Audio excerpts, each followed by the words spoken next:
हिंदू धर्म में भगवान शिव और माता पार्वती सबसे ज्यादा पूजे जाने वाले देवी देवताओं में से आते हैं। माना जाता है माता पार्वती ने अनेकों कष्ट सहते हुए जन्मों तक कठोर तपस्या करके भगवान शिव को पति के रूप में पाया था। मान्यता के अनुसार अखंड सुहाग और पति की लंबी उम्र के लिए माता पार्वती का व्रत किया जाता है और माता पार्वती के साथ भगवान शिव की पूजा की जाती है। भगवान शिव और माता पार्वती की जोड़ी अगाध प्रेम का प्रतीक और आदर्श जोड़ी मानी जाती है। लेकिन एक बार भगवान शिव माता पार्वती से इतने ज्यादा नाराज हो गए थे कि उन्होंने माता पार्वती को श्राप तक दे दिया था।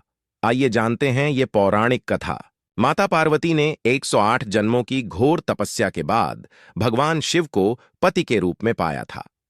मां पार्वती का भगवान शिव के प्रति अगाध प्रेम था।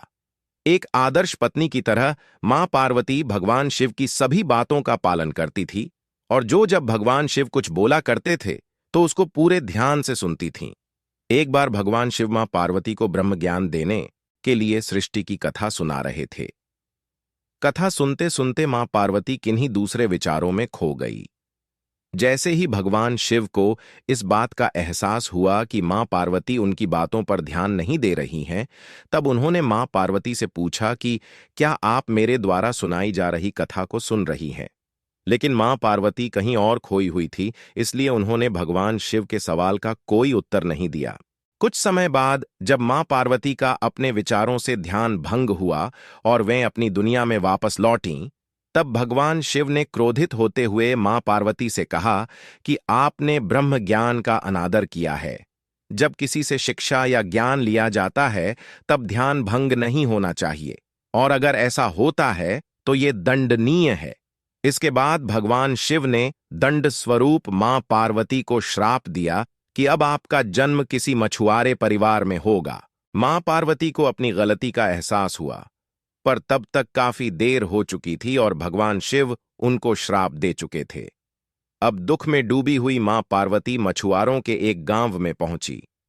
इस गांव के मुखिया की कोई संतान नहीं थी। एक दिन वो मछली पकड़ने के लिए तालाब जा रहा था।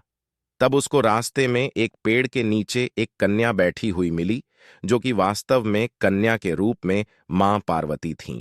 वह नन्ही कन्या पूरी तरह से वहां अकेली थी, उसके साथ कोई भी नहीं था। तब मछुआरे ने इस घटना को प्रभु की कृपा समझा और उस नन्ही कन्या को अपने साथ अपने घर ले आया। मां पार्वती उसी घर में कन्या के रूप में रहने लगीं। इस तरह मां पार्वती को अपना एक जन्म भगवान शिव के श्राप के कारण मछुआरे के घर में काटना पड़ा।